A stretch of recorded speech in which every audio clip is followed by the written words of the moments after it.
So today's video is more of an observation, less of a question, about some of the worst advice that I've seen float around jiu-jitsu that's been given to me as a person that's 200 plus pounds, and all of the big people watching this channel, male or female, you're probably gonna start nodding your head in a second. For any of the smaller people watching this, you might start pulling back a little bit on this, but watch the video and let me explain what I mean. But one of the worst pieces of advice that I've seen float around a lot of times is stop using your strength, use technique. Or sometimes us big, strong people will get these comments of these backhanded comments after we beat someone. They'll say, oh, well, you didn't really beat me because you're technical. You beat me because you're strong, right? Something like that. I guarantee you that's happened to a lot of you guys. And it's terrible advice, by the way. Like, don't use your strength, use technique. Not that we don't want to use more technique, because that's always the goal. But to say don't use strength, why not? We don't demonize anything else in jiu-jitsu physically like that, right? We don't say, hey, stop using your flexibility. That's not technical. Hey, don't be so fast. don't have so much cardio and move so much. Be more technical. We don't do any of that most of the time. Most of the time, it's just the strength is the one that gets the issue. And a lot of times, it doesn't give any direction. We're just like, stop using your strength. What do you want me to do? Now, here's my rubs with it. Most often, I think a lot of times this comes out of just ego issues where people get frustrated because some big, strong person does something to them that technically isn't sound. They shouldn't be able to get away with it, but because they're big and strong, they get away with it. So technically, it's not right. That just means that our technique as the person who's more technically sound needs to get better, period.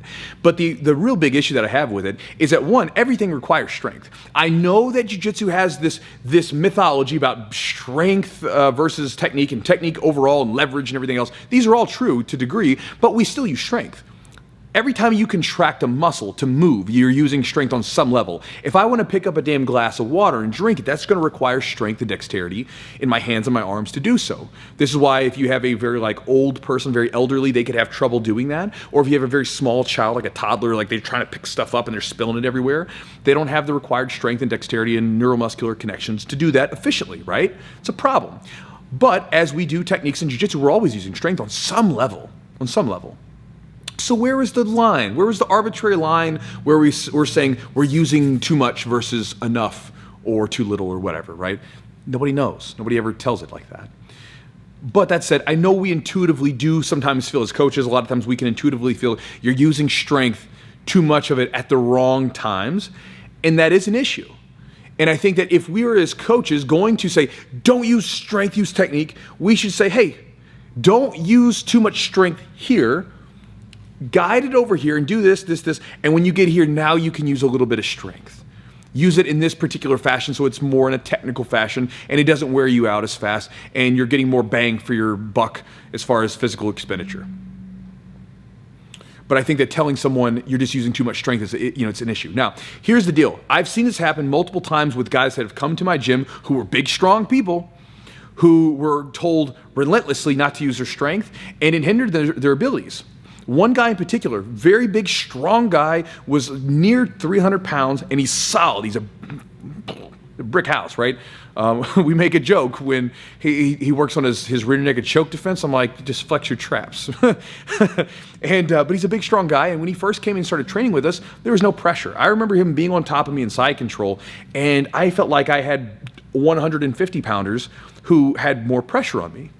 And so I was like, dude, you got to put more pressure on me. You got to learn how to use your strength and put a little squeeze on me. That doesn't mean he's like squeezing me uncontrollably, but he's using a little bit of it. Nowadays, like when he's on top of me, he makes me question life a little bit. I remember I was cutting weight about 2 years ago, and I was in like the mid 190s. I'd dropped some weight, and I remember being under him, and I was like, oh my God, like I had that moment. I hadn't felt it in so long where my mind was like questioning whether or not I just wanted to tap, because there was so much pressure on me.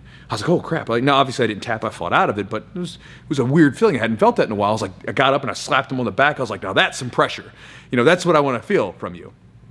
And so I think that it's better to direct them, because if we don't, they're going to be hindered, because trust me, when big, strong people go against big, strong people, they're going to use their strength. And so they need to know how to use it.